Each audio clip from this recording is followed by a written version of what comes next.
Hola, ¿cómo están? Espero que ansiosos de poder comenzar esta segunda clase.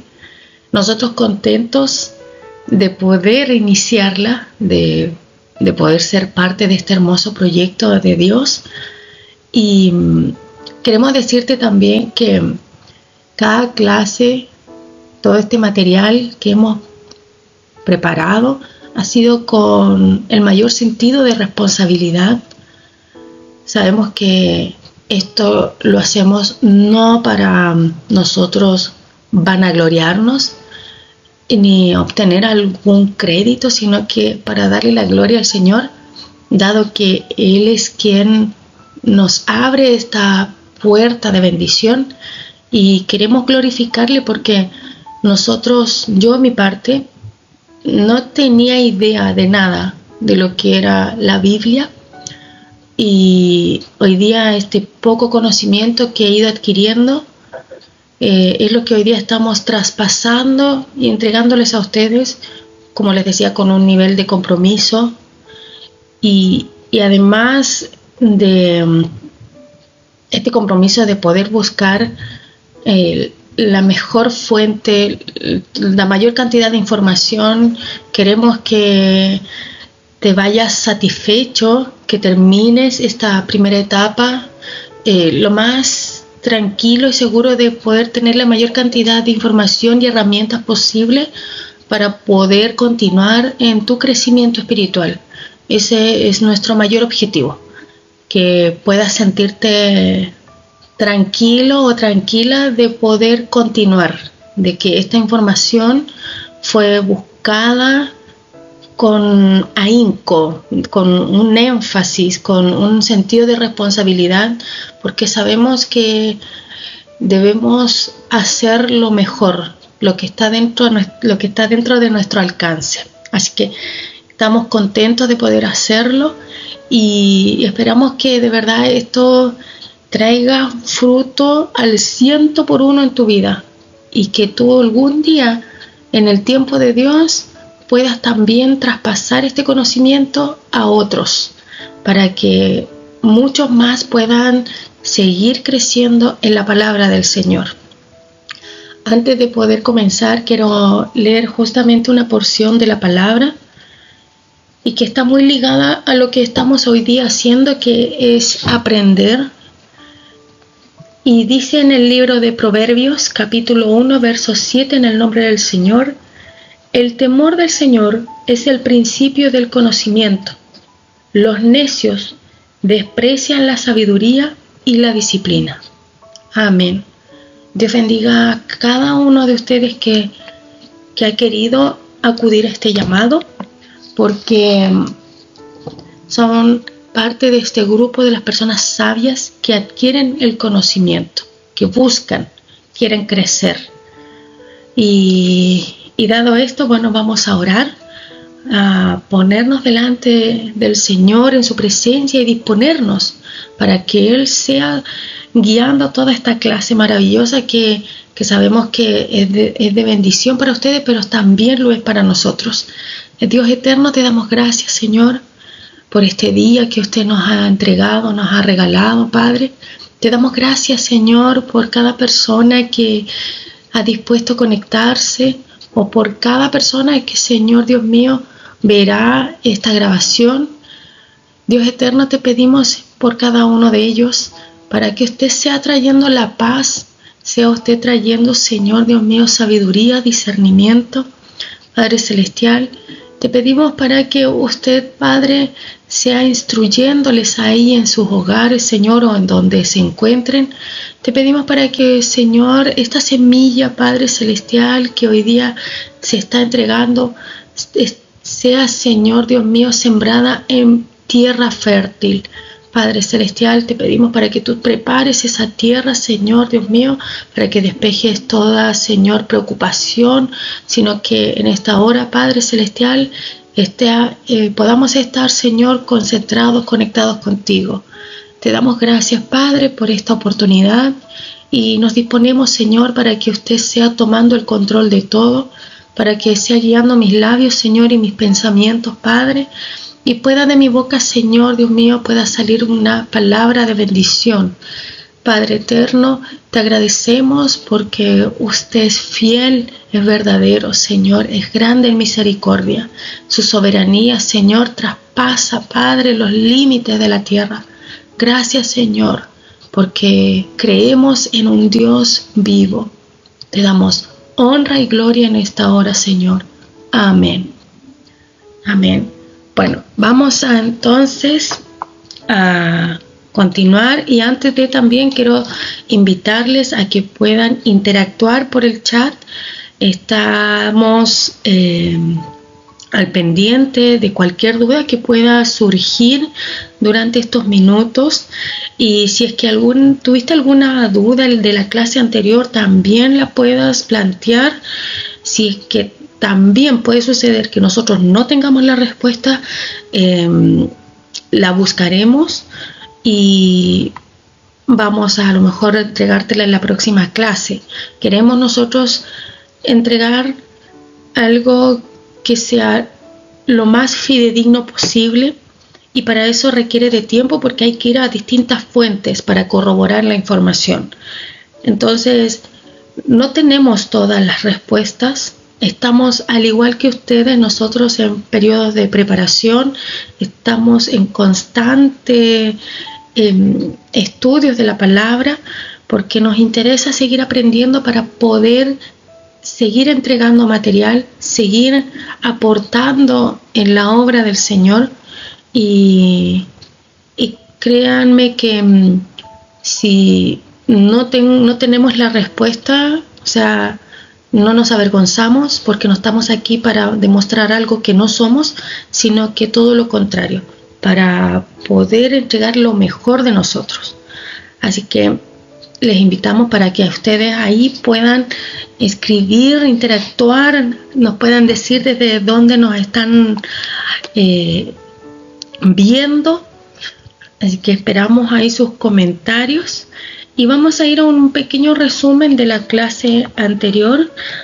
Y dijimos que la Biblia es un solo libro, pero que tiene muchos autores, y este libro lo componen un total de 66 libros, y de estos libros se dividen en dos periodos.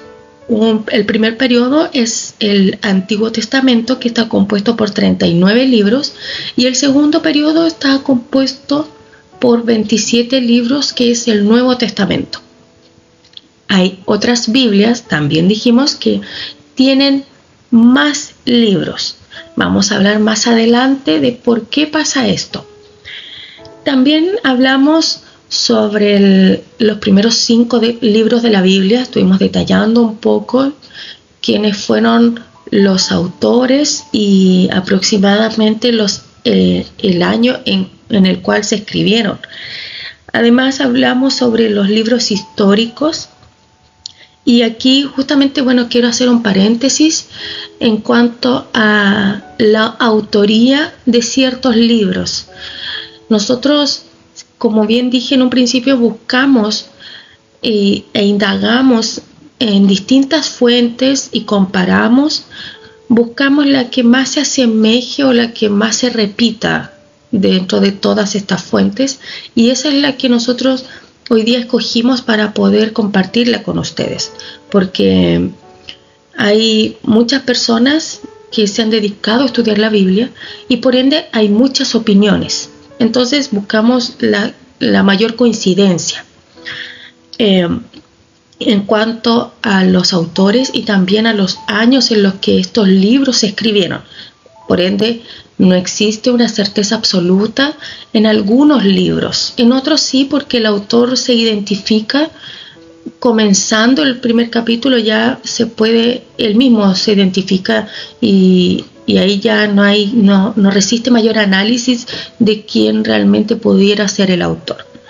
Hay otros libros, como por ejemplo en el libro de Reyes y en el libro de Crónicas, donde si bien el original es un solo libro,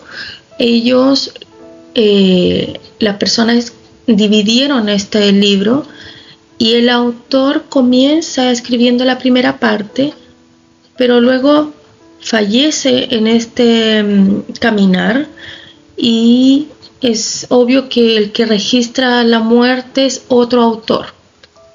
Eso también sucede acá, y como por ejemplo en el libro de Reyes, que fue Jeremías, y en el libro de Samuel también se da a conocer que posiblemente sea Samuel quien escribió la primera parte, pero la segunda parte ya se da a entender que fue otro autor y que es desconocido.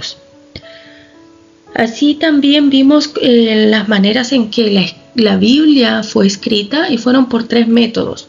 El primer método fue por revelación sobrenatural. El segundo método es por un testimonio presencial, o sea que el autor de ese libro estuvo presente y pudo relatar los hechos desde un escenario de protagonismo, o porque estuvo viendo todo lo que acontecía a su alrededor.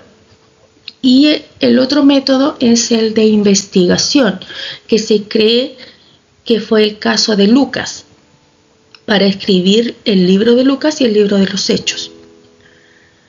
Y también comentamos sobre los materiales que se utilizaron para escribir la Biblia, que el primero fue el papiro, luego el pergamino, después la vitela y ya lo que tenemos hoy día como el papel.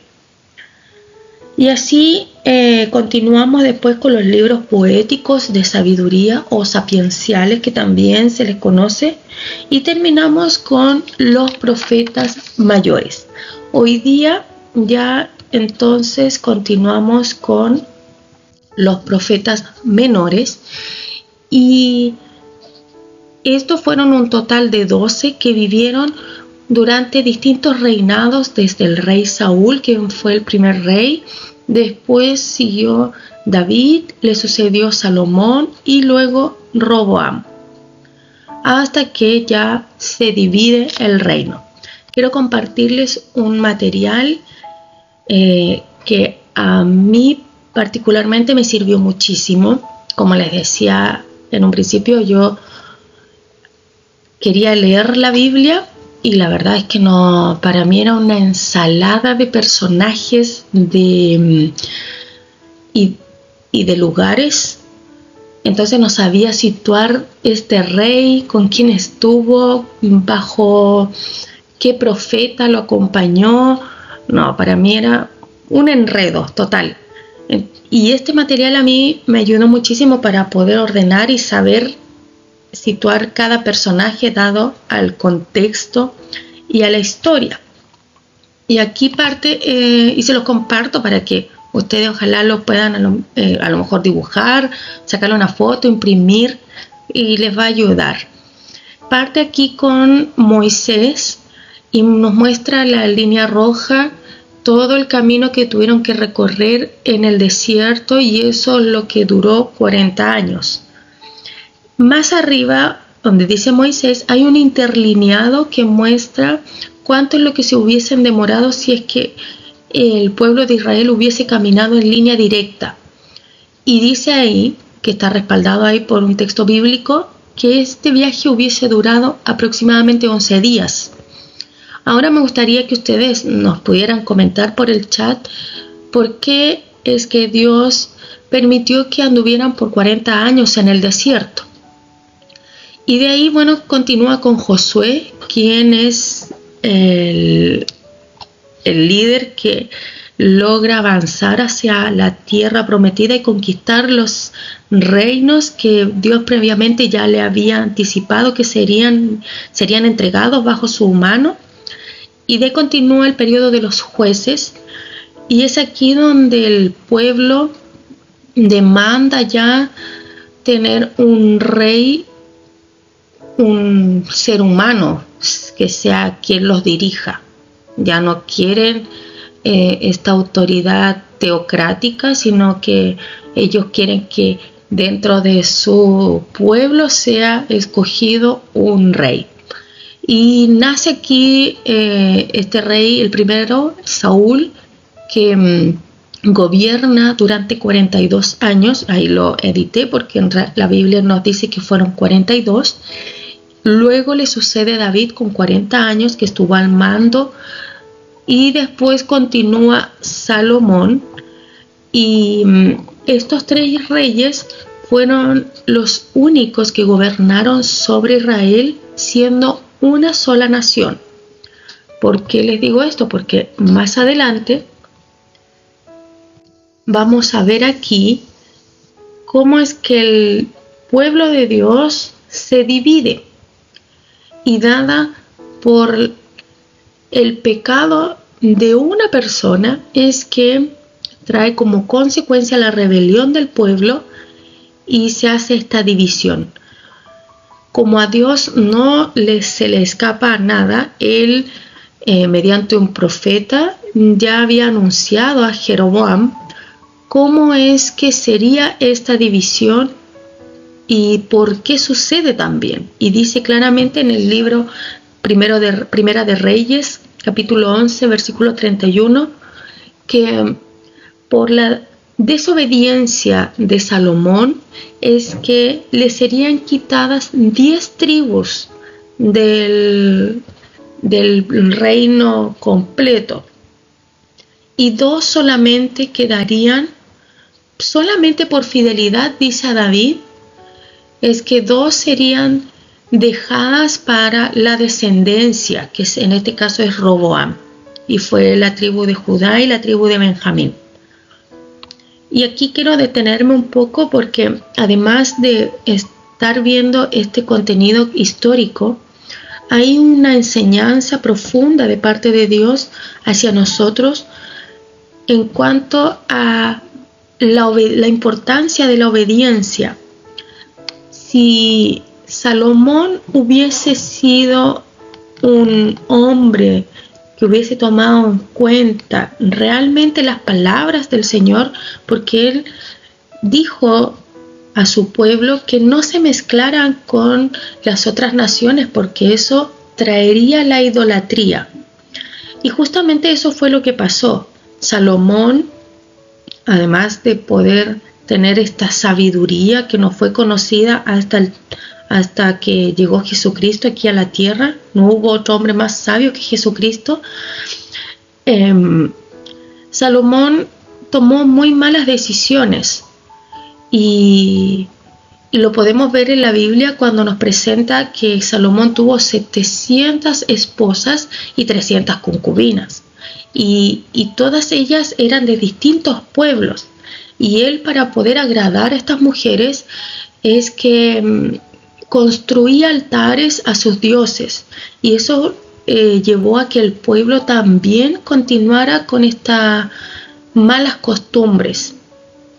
Y de ahí es que entonces viene esta maldición, si la podemos decir así, y por causa de la desobediencia de Salomón. Es entonces que se divide el reino, le son quitadas 10 tribus. ¿Y cuál es la enseñanza aquí? Es que nosotros primero debemos acatar y obedecer la instrucción de Dios. Dios conoce y sabe qué es lo mejor para nosotros. ¿Y qué es lo que pasa si nosotros no acatamos? De esto va a desprender una consecuencia. Y esa consecuencia seguramente no la vamos a vivir nosotros, como fue en el caso de Salomón, sino que esa consecuencia la heredó el hijo.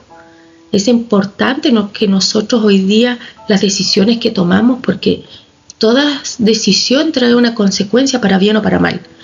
Y tenemos que profundizar en el legado que nosotros podemos dejar a nuestros descendientes. ¿Qué herencia nosotros hoy día estamos entregando?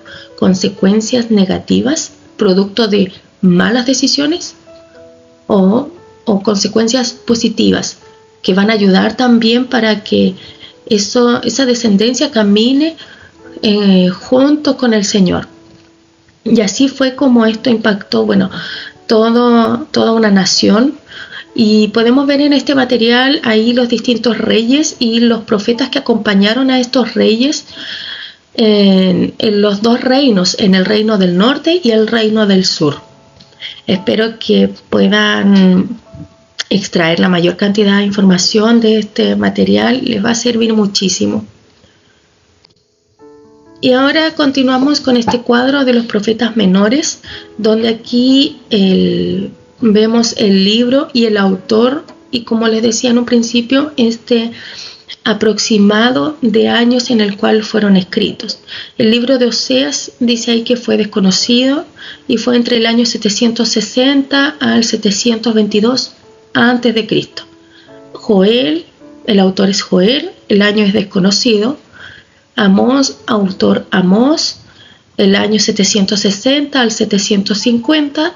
Abdías, el autor Abdías, el año es desconocido. Jonás, el autor es desconocido, y el año 793 al 753. Y así continúa Miqueas con el autor Miqueas, el año, Nahum, Habacuc, Sofonías, Ageo, Zacarías y el último quien es Malaquías, y ahí ya finaliza el Antiguo Testamento. Y vemos algunos tópicos que son tratados en cada uno de los libros. En el de Oseas vemos esta historia que, si bien se refleja en un matrimonio, pero es lo que Dios quiere demostrar, el amor inagotable que tiene Él por su pueblo. Y lo puede Oseas en esta historia lo trata de reflejar al casarse con esta mujer que ejerce la prostitución, que es Gomer. Y dada la infidelidad y las muchas veces que Dios también acude a nosotros, a pesar de que nosotros somos infieles, el amor inagotable del Señor es lo que se puede aquí ver en este libro. Después tenemos el libro de Joel y el llamado del Señor a que Judá se arrepienta, y el Señor cómo responde hacia su pueblo. Después continuamos con el libro de Amós y el juicio contra las naciones y las 5 visiones que él tiene para el futuro de Israel. Continúa Abdías con el mensaje en contra de Edom y las naciones e Israel. Sigue Jonás, esta historia que es muy conocida, ¿cierto? Se le cuenta a los niños, este gran pez que traga a Jonás, que dada esa mala decisión de ir en contra de la voluntad de Dios, entonces él tiene que vivir esta consecuencia y vivir dentro del pez por 3 días. Después continuamos con el libro de Miqueas y con las profecías para Samaria, Jerusalén e Israel. Continuamos con Nahum, la manifestación del Señor y la destrucción de Nínive. Habacuc con este enojo, esta queja que él tiene al ver tanta injusticia y la misericordia de Dios al responder ante las quejas de Habacuc. Y así continuamos con Sofonías, donde él advierte sobre la destrucción venidera. Ageo con la exhortación de reedificar el templo. Zacarías con el llamado de volver al Señor, el juicio y la misericordia. Y termina con Malaquías, y aquí con la profecía, el amor de Dios, la deslealtad del pueblo y la fidelidad de las ofrendas. Y aquí llegamos a un periodo en el cual no está registrado en la Biblia, que es el periodo intertestamentario, que aproximadamente son 400 años, donde no hay registro alguno. Aquí nace también ciertos libros que no fueron incorporados en la Biblia, pero que también relatan hechos que al compararlos con la historia universal, entonces se da por sentado que efectivamente sucedieron. Y hay libros que aparecen aquí, que son los apócrifos, y esta palabra quiere decir que son los escondidos. Y esta colección de libros, que al parecer son 7, que otra Biblia sí los contempla, es una colección de libros que como no lograron pasar por este filtro que se denomina el canon bíblico. Vamos a ir a un paréntesis para poder explicar lo que es el canon bíblico. La palabra canon viene de un vocablo griego que se llama canon y que significa una vara de medir. Luego esta pasó a llamarse norma y son personas que establecieron estas normas para poder reconocer, de acuerdo a la norma que ellos establecen, qué libro fue realmente inspirado por Dios. Y de acuerdo a estas normas es que establecen qué libro es entonces el que realmente merece estar dentro de la Biblia. Y fueron así como estos libros, los apócrifos, que ellos determinaron que no estaban inspirados por Dios, por ende no los contemplaron. Y creo, se les llama también libros deuterocanónicos, y en total, como les decía, son 7. Así es que, visto estos 2 puntos, continuamos con los hechos que se registran en la historia, y uno de ellos es aquí aparece Alejandro Magno. Me imagino que más de alguno lo debe haber escuchado, ¿cierto?, en las clases. Cuando estudiábamos, yo en la básica, a mí me trajo recuerdos de haber escuchado ya en la básica, así como en la primaria, no sé cómo se llamará ya en tu país, cuando estás recién en el periodo de ahí de los 8 a 15 años. Entonces en la historia ahí aparece este hombre, Alejandro Magno. Afortunadamente hay registros de que él estuvo presente en la historia, y él creía en la superioridad de la cultura griega. Él creía que era la única forma de poder unificar al mundo. Y esto la cultura griega permitió que se preparara el camino para la traducción del Antiguo Testamento, que estaba en hebreo, al griego. Ahora ustedes dirán, pero ¿por qué se traduce el Antiguo Testamento? Porque dado todo el exilio que tuvo que enfrentar el pueblo de Israel, dadas las invasiones que tuvo que enfrentar, es que el pueblo comenzó a dividirse, y la lengua hebrea comenzó también a desaparecer.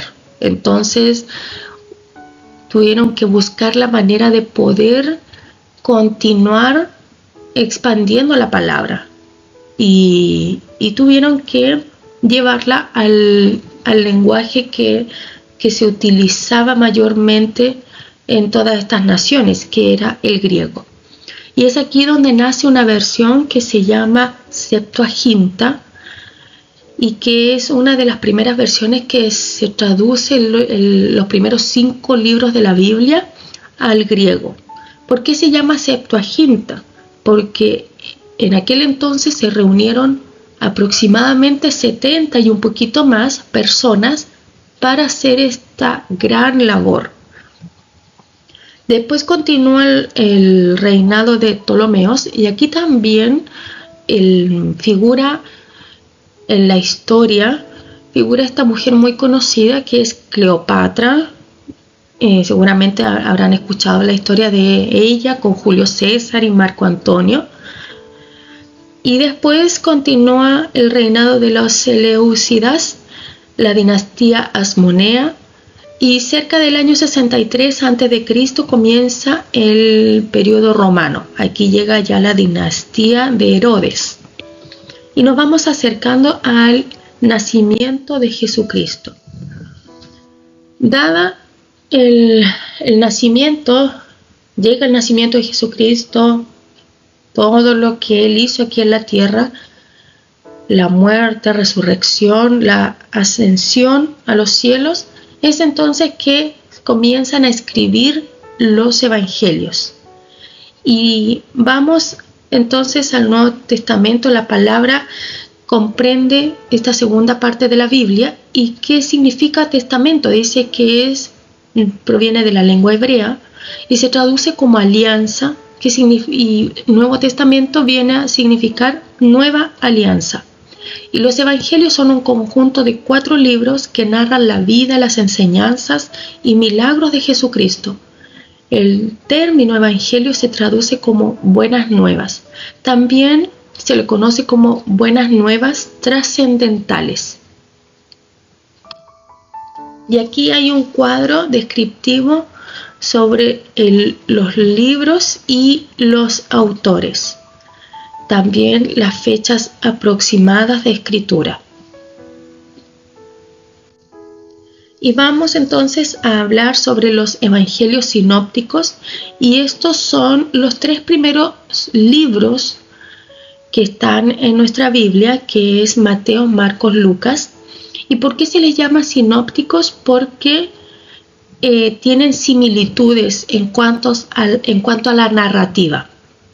Entonces ustedes pueden ver, por ejemplo, una parábola y contrastarla con los otros 2 evangelios y van a encontrar similitudes en esta y en varios textos que aparecen de principio a fin de estos 3 evangelios. No así el de Juan, puesto que él añade una visión aún más profunda sobre la vida de Jesucristo y el ministerio de él.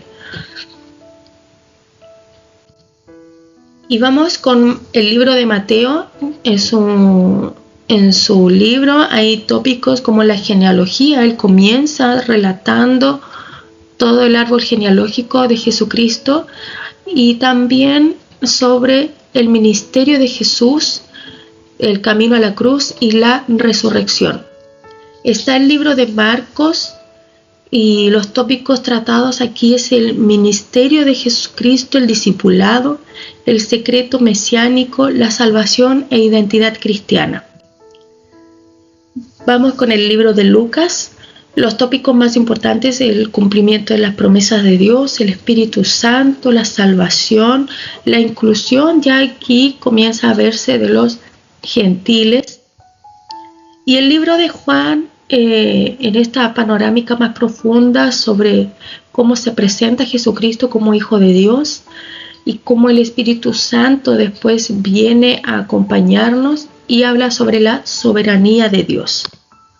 Y ya finalizando, quiero dejarles este material igual que les va a ayudar muchísimo, porque aquí, si bien solamente están las parábolas de Jesucristo, están cada una de ellas y con los versículos que están en cada uno de los libros. Entonces lo ideal es que, por ejemplo, ustedes puedan leer la parábola del sembrador en el libro de Mateo, paralelamente en el libro de Marcos y Lucas, y van a ver cómo el autor en distintos libros aparecen detalles que en el otro no se contemplan. Hay una visión más generalizada en otro de los libros, y así cada una de las parábolas les invito a poder leerla de esta manera, y se van a encontrar con sorpresas y van a poder también adquirir aún más conocimiento de la palabra. Aquí no aparece el libro de Juan, por lo que hablábamos sobre los evangelios sinópticos. Él no contempla las parábolas, pero sí contempla los milagros de Jesucristo. También lo mismo, puedan leerlo de manera paralela y van a encontrar que Juan añade puntos, o uno de los evangelios, otro de los evangelios lo relata de una manera más general. Y esta ha sido la clase. Espero que haya sido de total satisfacción para ustedes. Como les comentaba, nosotros tratamos de hacer lo mejor en excelencia para el Señor. No estamos aquí para vanagloriarnos, sino que para poder cumplir este anhelo de Dios de poder seguir entregando la palabra. Nos vemos la próxima clase. Cualquier duda la escriben y nos las hacen llegar en la próxima clase, o si no por correo. Estaremos contentos de poder buscar más, porque eso nos ayuda a nosotros, de buscar más información y así poder entregar y complementar todo lo que hemos hasta aquí entregado. Que tengan una linda semana, una noche de descanso y que Dios les bendiga.